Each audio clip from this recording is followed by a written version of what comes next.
बीबी मैनू गल कर लैण दिओ, मेहरबानी तुहाडी।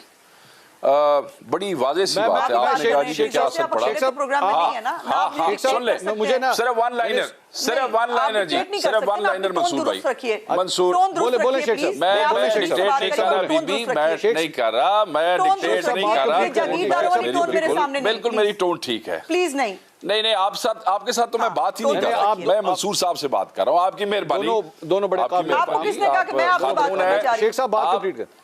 आप खातून है, मेरे लिए काबिल एहतराम है, आपकी मेहरबानी। मैं मंसूर साहब से बात कर रहा हूँ, इससे ज्यादा मैं नहीं उस पर। शेख साहब बात ना मेरी टोन में कोई ऐसा इशू है। आपके लिए एहतराम है, आपके लिए एहतराम है, आप खातून है, आपके लिए एहतराम है।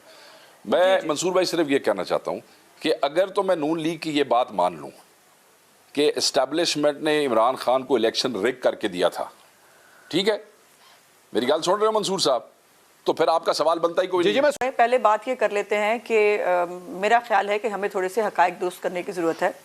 उस वक्त तक इमरान खान साहब साइफर का ड्रामा लेके चल रहे थे और वो हकीकी आज़ादी और हम कोई ग़ुलाम हैं और अमेरिका के ख़िलाफ़ वो एक सीसा पलाई दीवार थे, और वो सीसा पलाई दीवार जो है वो अब उससे भी वापस आ चुकी है और बता चुकी है कि वो हम ऑलरेडी आज़ाद हो चुके हैं। वो उस वक्त उनको गलती लगी थी कि वो आज़ाद नहीं है।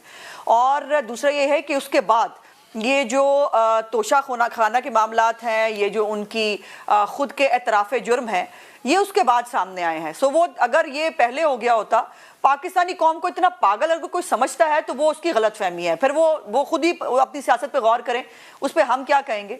लेकिन एक तो 20 साल मुझे भी पॉलिटिक्स में हो गए हैं, तो अगर कोई मतलब मुझे ये नहीं समझ में आता कि कोई सीनियर सियासतदान अभी भी ये समझता है मुल्क के अंदर कि जो इलेक्शंस हैं वो 2018 के मैनेज नहीं थे। वो भाई जिन्होंने किए थे वो खुद मान गए कि हाँ हमसे गलती हुई, वो खुद मान गए। जिनसे करवाए गए, जिन्होंने इलेक्शन लड़े, उनको पता है कि इलेक्शन से पहले क्या हुआ था, इलेक्शन के बाद क्या हुआ था, और ये हुकूमत कैसे बनाई गई थी, कैसे चलाई गई थी। वो उस पर कह रहे हैं कि हम नादिम हैं और हमें नहीं करना चाहिए था, और इसके ऊपर जो है वो और इत्तेहादी बताते हैं कि वो क्या हो रहा है। तो ये अगर किसी को नहीं पता तो फिर वो अच्छी बात है उनके लिए, गुड फॉर हिम।